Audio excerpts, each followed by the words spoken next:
24 America This Week starts right now.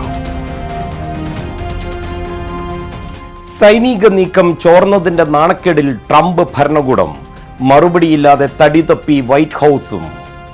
My job, as it said at top of that, everybody's seen it now, team update, is to provide updates in real time. മാധ്യമങ്ങളുമായി വീണ്ടും ഉരസി white house. United States, and you want to ask about whether or not Signal works. I don't know that Signal works. I think Signal could be defective, to be honest with you. ലോക മലയാളികളെ ഒരു കൊടക്കീഴിൽ കൊണ്ടുവരുന്ന 24 connect അമേരിക്കയിലും. American മലയാളികളെ സംബന്ധിച്ചിടത്തോളം ഞാൻ പത്രപ്രവർത്തനം തുടങ്ങുന്ന കാലത്ത് മുൻപും സഹിച്ചിട്ടുള്ളതാണ്. കാരണം എന്റെയൊക്കെ ഒരുപാട് കസിൻസ് ഇവിടെ പല സ്ഥലങ്ങളിലായിട്ട് ജോലി ചെയ്യുന്നുണ്ട്, റിട്ടയർ ചെയ്തവരുണ്ട്. അവരിലൂടെയാണ് ആദ്യകാലങ്ങളിൽ സ്കൂളിലും കോളേജിലൊക്കെ പഠിക്കുമ്പോൾ ഞാൻ അമേരിക്കയെ കണ്ടിരുന്നത്. ലാലേട്ടന്റെ എമ്പുരാനെ വരവേറ്റി അമേരിക്ക, തിയേറ്ററുകൾ നിറഞ്ഞ ലാൽ ഫാൻസ്.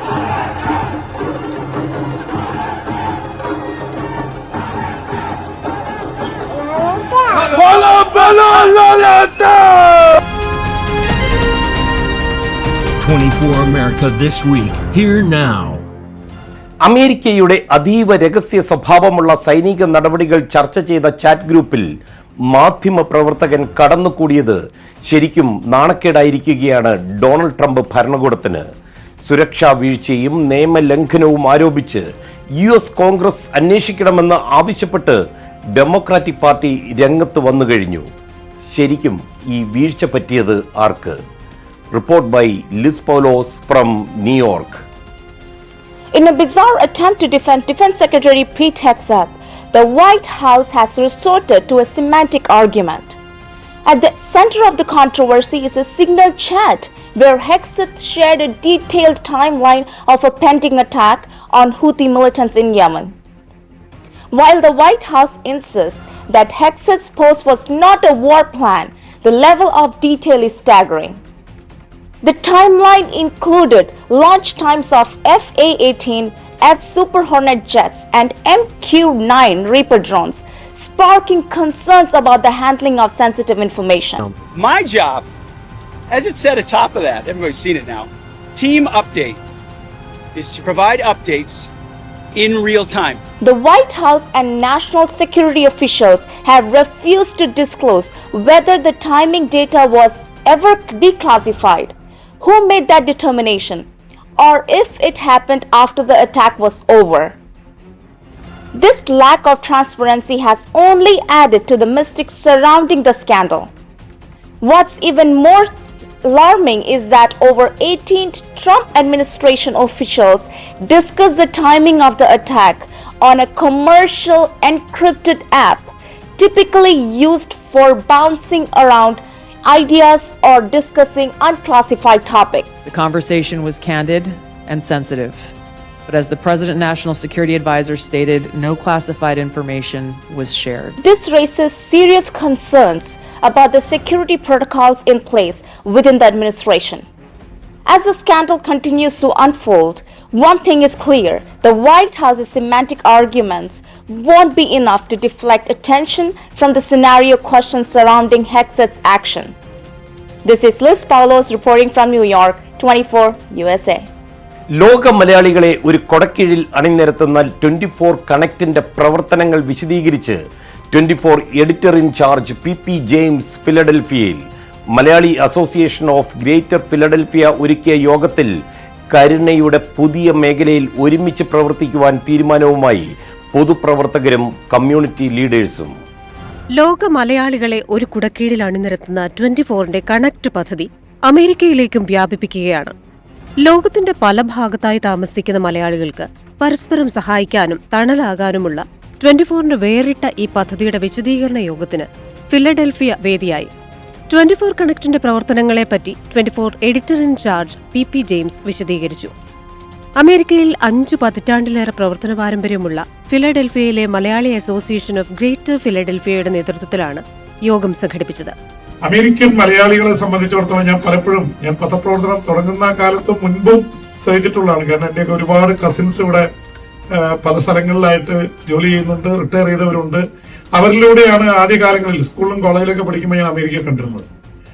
പ്രത്യേകിച്ച് എന്നോട് പറഞ്ഞില്ലേ സുവോളജി പഠിച്ച ആള്, അത് വീട്ടുകാരുടെ നിർബന്ധത്തിന് അന്ന് മാർക്കൊക്കെ നല്ല കൂടുതലുണ്ടെങ്കിൽ നേരെ സയൻസിലേക്കാണ് പറഞ്ഞു വിടുക.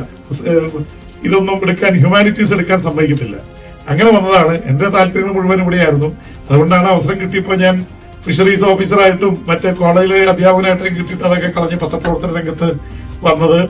എനിക്ക് തോന്നുന്നു അതൊരു പാഷനായിട്ട് തോന്നിയത് കൊണ്ട് കൂടിയാണ്. മാപ്പിന്റെ പ്രസിഡന്റ് ബെൻസന്റെ അധ്യക്ഷതയിൽ ചേർന്ന യോഗത്തിൽ general secretary Liju, treasurer, former vice president Shalu Punnoose എന്നിവർ സംസാരിച്ചു. 24ന്റെ അമേരിക്കയിലെ പ്രവർത്തനങ്ങൾക്ക് ഫിലഡൽഫിയ സമൂഹം നൽകിയ പിന്തുണയ്ക്ക് 24 ഹെഡ് ഓഫ് ഓപ്പറേഷൻസ് മധു കൊട്ടാരക്കര നന്ദി പറഞ്ഞു. ആയിരുന്ന കുറെ ആൾക്കാർ അവരുടെ ജീവിത സാഹചര്യത്തിൽ അവര് നുള്ളിപ്പറക്കി എന്നാണെന്ന് അവർ ഉപയോഗിച്ച വാക്ക് വിധവയുടെ ചിന്തിക്കാഴ്ച പോലെ അവർ ശേഖരിച്ചു വെച്ച പൈസ വരുമ്പോൾ അവര് പറഞ്ഞൊരു കാര്യമുണ്ട്, അവർക്ക് ആകെ ഒരാളെ മാത്രമേ വിശ്വാസമുള്ളൂ. 24ന്റെ ചീഫ് എഡിറ്റർ ആർ ശ്രീകണ്ഠനായിരുന്നു.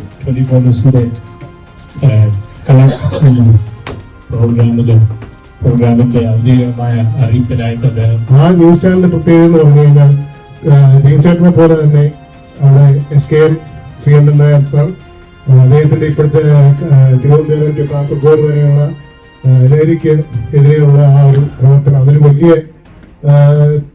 വലിയൊരു അഡ്വാൻറ്റേജ് ആയിട്ടാണ് ഞാൻ ആ ന്യൂസ് ചാനൽ കാണുന്നത്. ആ ഒരു മൊമെന്ററി തിങ്കിങ് അതാണ് 24 ന്യൂസിനെ എപ്പോഴും എല്ലാവരുടെ മുമ്പിലും ഔട്ട്സ്റ്റാൻഡിംഗ് ആയിട്ട് നിർത്തുന്നത്. ഞാനെപ്പോഴും ഓർക്കും ഈ CNN-നും ഫോക്സ് ന്യൂസിനൊന്നും കിട്ടാത്ത ഈ കാര്യങ്ങളൊക്കെ എങ്ങനെയാണ് സാറിന്റെ മനസ്സിൽ കിട്ടുന്നത്, ആരാണ് ഈ വാർത്ത കൊടുക്കുന്നതെന്ന് ചോദിക്കണമെന്നുണ്ടായിരുന്നു. ഇതിന്റെ ചോദിക്കുന്ന അവസരം കൂടി ചോദിച്ചു. 24 കണക്റ്റിന്റെ പ്രവർത്തനങ്ങളെ India press club of north അമേരിക്കയുടെ ദേശീയ പ്രസിഡന്റ് സുനിൽ ട്രൈസ്റ്റാർ അഭിനന്ദിച്ചു. ഫിലഡൽഫിയയിലെ സീനിയർ സിറ്റിസൺ 24 കണക്ട് വഴി വയനാട് ദുരന്തത്തിൽ എല്ലാം നഷ്ടമായവരെ ചേർത്ത് നിർത്തുകയും അവർക്ക് വേണ്ട സഹായങ്ങൾ നൽകുകയും ചെയ്ത് മാതൃകയായത് എടുത്തു പറയേണ്ടതാണെന്നും അവർ പ്രത്യേകം അഭിനന്ദനം അർഹിക്കുന്നുവെന്നും 24 editor in charge PP James കൂട്ടിച്ചേർത്തു. 24 USA. എടുക്കേണ്ടത് മറന്നാൽ മടങ്ങേണ്ടി വരുമെന്ന് ഓർമ്മിപ്പിച്ച് യുണൈറ്റഡ് എയർലൈൻസ്. പാസ്പോർട്ട് മറന്ന പൈലറ്റുമായി യുണൈറ്റഡ് എയർലൈൻസിന് ഒടുവിൽ പാതി വഴിക്ക് അവരുടെ യാത്ര ഉപേക്ഷിക്കേണ്ടി വന്ന കഥയുമായി ന്യൂജേഴ്സിയിൽ നിന്ന് Ammu.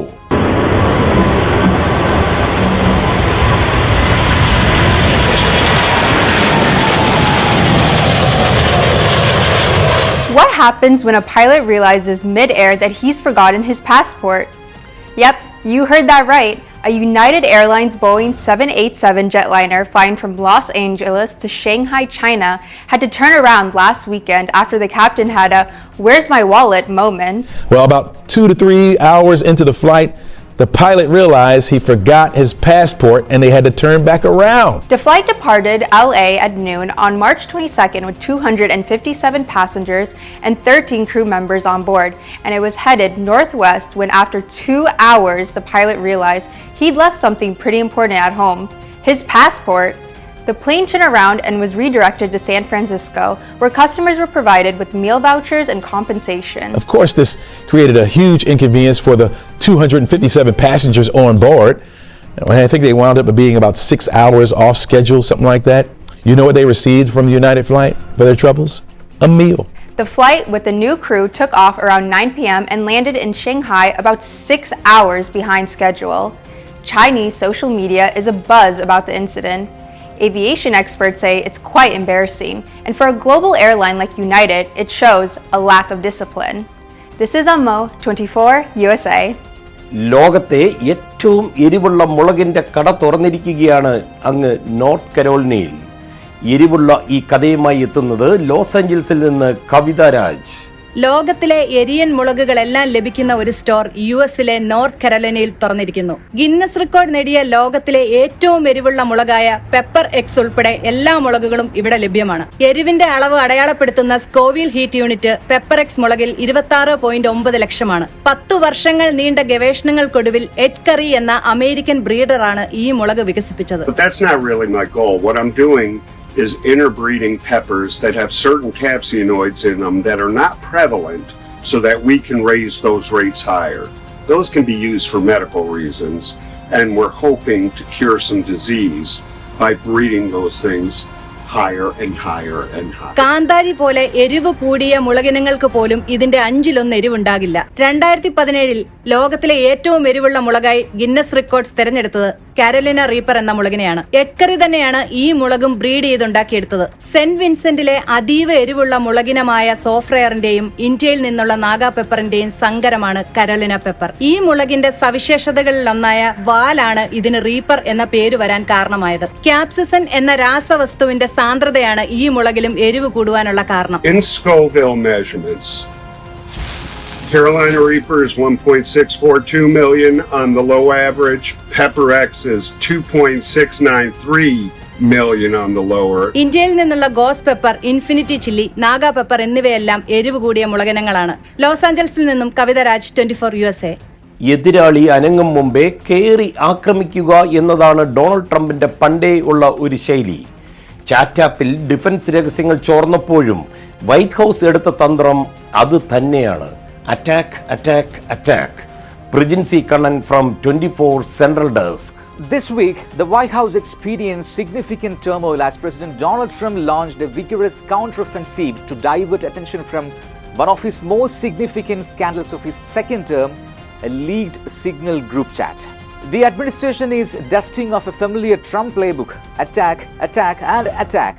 The president and his inner circle are in full damage control mode, dismissing the crisis as a media fabrication. United States, and you want to ask about whether or not Signal works. I don't know that Signal works. I think Signal could be defective, to be honest with you. While Trump is privately seething over the incident, he remains publicly steadfast, reinforcing a strategy that has been refined over decades from his days in New York real estate to the present.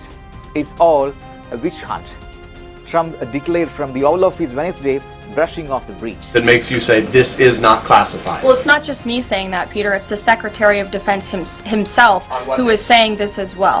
And he put out a very strong statement earlier today, listing all of the things that were not included in that. Sources indicates that Defense Secretary Pete Hegseth described the most sensational information, such as the March 15 operation that eliminated the Houthis' leading missile strategist, but Trump is refraining from blaming him. Hegseth is doing a great job, the president told reporters, striving to maintain team cohesion as he combats the prevailing narrative. Prajansi Kannan, 24 News Desk, Kochi. അമേരിക്കയിൽ എത്തുന്നവർക്ക് കൂടുതൽ നിയന്ത്രണങ്ങൾ ഏർപ്പെടുത്തുകയാണ് Donald Trump ഭരണകൂടം. 30 ദിവസങ്ങളിൽ കൂടുതൽ അമേരിക്കയിൽ തങ്ങുന്നവർ ഇനി register ചെയ്യേണ്ടി വരും. Report by Christina Cherian. Good evening, this is Christina Cherian. A requirement for non-US citizens staying in the country for over 30 days to register with the government is prompting questions about whether it's targeting Canadians. What the president has said, and I don't know how anybody can disagree with this, every country in the world has immigration laws. And immigration laws, if you don't enforce them, you don't have immigration laws. The rule set to take effect April 11th mandates that foreign nationals not already registered with the US authorities must submit biographical details via an online USCIS portal if they plan to stay beyond 30 days. Non-compliance could mean fines up to $5,000, jail time, or both. While Canadians are exempt from the fingerprinting requirements imposed on other nationalities, they are not off the hook for registration. So if you're a green card holder, you're not illegally in the United States. I think the challenge is for those who are illegally in the United States, we have to have immigration laws. They have to be followed. I mean, I don't know why that's an unreasonable demand. Historically, Canadians crossing the land border enjoyed visa-free stays of up to 6 months. Now an estimated 1 to 3 million Canadians flocking to states like Florida and Arizona for the winter could be caught in the net. The White House insists this is about border security, not a jab at Canada. But the timing amid Trump's tariff threats and trade spats with Canada has fueled speculation. Thank you and have a nice day. എമ്പുരാന്റെ ആദ്യ show തന്നെ തിയേറ്ററുകൾ ഫുള്ളാക്കിയിരിക്കുകയാണ് അമേരിക്കയിലെ ലാലേട്ടൻ fans. 24ന്റെ യുഎസിലെ വിവിധ ബ്യൂറോകൾ പകർത്തിയ ദൃശ്യങ്ങൾ.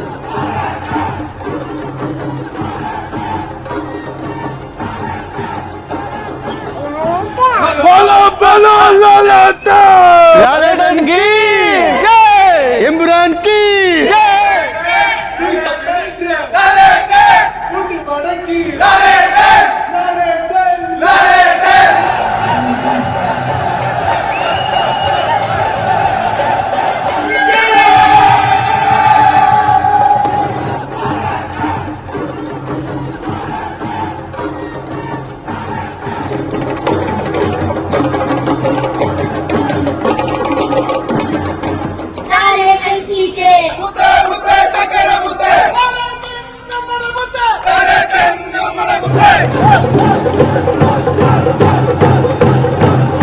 യമനിലെ ഹൂതികൾക്കെതിരായ American ആക്രമണം ചർച്ച ചെയ്ത് സിഗ്നൽ ഗ്രൂപ്പിലെ വിവരങ്ങൾ ചോർന്നതിന്റെ നാണക്കേട് തീരുന്നതിന് മുമ്പ് ട്രംപ് സർക്കാരിനെ വീണ്ടും പ്രതിരോധത്തിലാക്കി മറ്റൊരു സമാന സംഭവം. അമേരിക്കയിലെ ഏറ്റവും ഉയർന്ന ദേശീയ സുരക്ഷാ ഉദ്യോഗസ്ഥരുടെ സ്വകാര്യ ഇമെയിലുകളും ഫോൺ നമ്പറുകളും ഒരു സാധാരണ ഇന്റർനെറ്റ് സെർച്ചിലൂടെ ഒരു ജർമ്മൻ മാധ്യമത്തിലെ റിപ്പോർട്ടർമാർക്ക് ലഭിച്ചിരിക്കുന്നു. വിശദാംശങ്ങളുമായി Aby Tharakan from 24 central desk. We are on week 2 of the fallout from the Signal group chat scandal, and apparently there's more embarrassing details coming out. Reporters at Germany's Der Spiegel newspaper have uncovered private contact information for Defense Secretary Pete Hegseth, Director of National Intelligence Tulsi Gabbard, and Donald Trump's National Security Advisor Mike Waltz, the same guy who added the Atlantic's editor-in-chief Jeffrey Goldberg to the damningly insecure Signal group chat. In a royal classic screw-up, they won't acknowledge it. This weakens us not only in terms of our intelligence community, people saying, holy heck, I'm working for leadership that doesn't have my back. The German reporters accessed the emails, phone numbers, and passwords of the high-ranking American national security officials who oversee American spies around the globe. The reporters used a search engine like peoplefinders.com to access the data. You can't put this genie back in the bottle with this kind of incompetence. So yes, Hegseth should go. He should resign or get fired. Representatives for both Waltz and Gabbard said the information contained in the leaked databases was old and didn't reflect any of their active accounts. When reporters attempted to contact the officials on the messaging apps, however, confirmation functions showed that the missives have been delivered, suggesting at least that the accounts associated with the alleged phone numbers were still active. ഇനി ആലപ്പുഴക്കാരി കവിതയുടെ അടുക്കളയിലേക്ക്. Blunder thunder wonder വിത്ത് കവിത. അതെ, എല്ലാവർക്കും സുഖമല്ലേ? പെരുന്നാളൊക്കെ ആയിട്ട് ഉണ്ടാക്കാൻ പറ്റിയ ഒരു ചിക്കന്റെ ഡിഷാണ് ഞാൻ ഇന്ന് കാണിക്കാൻ പോന്നെ. ചിക്കൻ മുകളായി. ഇതിനുവേണ്ടി ഞാൻ ഇവിടെ ഒരു 1/2 കിലോ ചിക്കൻ കഴുകി പീസാക്കി എടുത്തിട്ടുണ്ട്. ആദ്യം നമുക്ക് ഈ ചിക്കൻ ഉപ്പും കുരുമുളകും ഇട്ടൊന്ന് മാരിനേറ്റ് ചെയ്യാമേ. അതിനുവേണ്ടി ഞാൻ 1/2 ടീസ്പൂൺ കുരുമുളക് പൊടി ഇതിലേക്ക് ഇടുവാണേ. ആവശ്യത്തിന് ഉപ്പ് ഇട്ട് കൊടുക്കുന്നുണ്ട്. ഇനി നമുക്ക് ഈ ചിക്കൻ ഒരു 15 മിനിറ്റ് റെസ്റ്റ് ചെയ്യാൻ വെക്കാമേ. ഇനി ഒരു പാൻ അടുപ്പത്ത് വെച്ച് ഞാൻ കുറച്ച് എണ്ണ ഒഴിച്ചു കൊടുക്കുവാണേ. എണ്ണ ചൂടായിട്ടുണ്ട്. ഇതിലേക്ക് ഞാൻ ഒരു സവാള വളരെ ചെറുതായിട്ട് ചോപ്പ് ചെയ്ത് ഇട്ട് കൊടുക്കുവാണേ. ഇതിലേക്ക് കുറച്ച് ഉപ്പ് ഇട്ട് കൊടുക്കുവാണേ. ഇതിലേക്ക് 2 ടീസ്പൂൺ ജിഞ്ചർ ഗാർലിക് പേസ്റ്റ് കൂടി ഇട്ട് കൊടുക്കുവാണേ. ഇത് നന്നായിട്ടൊന്ന് വഴറ്റിയെടുക്കാമേ. സവാള നന്നായിട്ട് വഴന്നു വന്നിട്ടുണ്ട് കേട്ടോ. ഇനി ഇതിലേക്ക് 3 ടീസ്പൂൺ മല്ലിപ്പൊടി, 2 ടീസ്പൂൺ മുളക് പൊടി, 1/4 ടീസ്പൂൺ മഞ്ഞൾപ്പൊടി, 1/4 ടീസ്പൂൺ ജീരകപ്പൊടി ഇത്രയും കൂടെ ചേർത്ത് നന്നായിട്ടൊന്ന് വഴറ്റിയെടുക്കാം. പൊടികളെല്ലാം നന്നായിട്ട് മൂത്ത് വന്നിട്ടുണ്ട്. ഇതിലേക്ക് നമുക്ക് നേരത്തെ മാരിനേറ്റ് ചെയ്ത് വെച്ച ചിക്കൻ ചേർത്ത് കൊടുക്കാം. ഇതൊരു മീഡിയം തീയിലിട്ട് 4-5 മിനിറ്റ് നന്നായിട്ടൊന്ന് ഇളക്കിയെടുക്കാമേ. ഇനി ഇതിലേക്ക് നമുക്കൊരു 3 ടേബിൾ സ്പൂൺ ടൊമാറ്റോ പേസ്റ്റ് ചേർത്ത് കൊടുക്കാം. എല്ലാം കൂടെ നന്നായിട്ടൊന്ന് ഇളക്കി യോജിപ്പിച്ചെടുക്കാം. ഇതൊരു 15 കാഷ്യൂ വെള്ളത്തിൽ കുതിർത്ത് അരച്ചെടുത്തതാണ്. ഇത് ഇതിലേക്ക് ചേർത്ത് കൊടുക്കുവാണേ. ഇനി ഇതിലേക്ക് നമുക്കൊരു 1/4 കപ്പ് യോഗട്ട് ഒഴിച്ചു കൊടുക്കാമേ. ഇനി ഇതിലേക്ക് കുറച്ച് വെള്ളം കൂടെ ഒഴിച്ചു കൊടുക്കാം, ഒരു 1/2 കപ്പ് അളവില്. ഇനി ഇതൊരു മീഡിയം തീ വെച്ചൊന്ന് വേവിച്ചെടുക്കാം കേട്ടോ. ഇടയ്ക്ക് ടേസ്റ്റ് നോക്കിയിട്ട് ആവശ്യത്തിനുള്ള ഉപ്പ് ചേർത്ത് കൊടുക്കണേ. ഇനി നമുക്കൊരു 3 പച്ചമുളക് രണ്ടായിട്ട് ഇങ്ങനെ കീറിയിട്ടിട്ട് കൊടുക്കാം. ചിക്കനൊക്കെ നന്നായിട്ട് വെന്ത് വന്നിട്ടുണ്ട്. ഇനി ഇതിലേക്ക് നമുക്ക് ഒരു 1/2 ടീസ്പൂൺ ഗരം മസാല ചേർത്ത് കൊടുക്കാം. ഇനി ഇതിലേക്ക് നമുക്ക് കുറച്ച് കസൂരി മെത്തി കൈ കൊണ്ടൊന്ന് പൊടിച്ച് ചേർത്ത് കൊടുക്കാം. ഇനി ഇതിന്റെ മുകളിലേക്ക് കുറച്ച് മല്ലിയിലയും കൂടി ഇട്ട് കൊടുത്തിട്ട് ഗ്യാസ് ഓഫ് ചെയ്യാമേ. നമ്മുടെ മുകളായി ചിക്കൻ റെഡി ആയിട്ടുണ്ട്. ഇതേ നല്ല ഭംഗിയല്ലേ ഇത് കാണാൻ? ഇത് ചപ്പാത്തിക്ക്, പൊറോട്ടയ്ക്ക്, നാനിനും ഒക്കെ നല്ലൊരു കോമ്പിനേഷനാ കേട്ടോ. അപ്പൊ എല്ലാവർക്കും ഈദ് ആശംസകൾ. അടുത്ത ആഴ്ച വേറെ റെസിപ്പി ആയിട്ട് വീണ്ടും കാണാം. ബൈ. അമേരിക്ക ദിസ് വീക്ക് പൂർണ്ണമാകുന്നു. മറ്റൊരു എപ്പിസോഡുമായി see you next week. And this is Madhu Kottarakkara 24.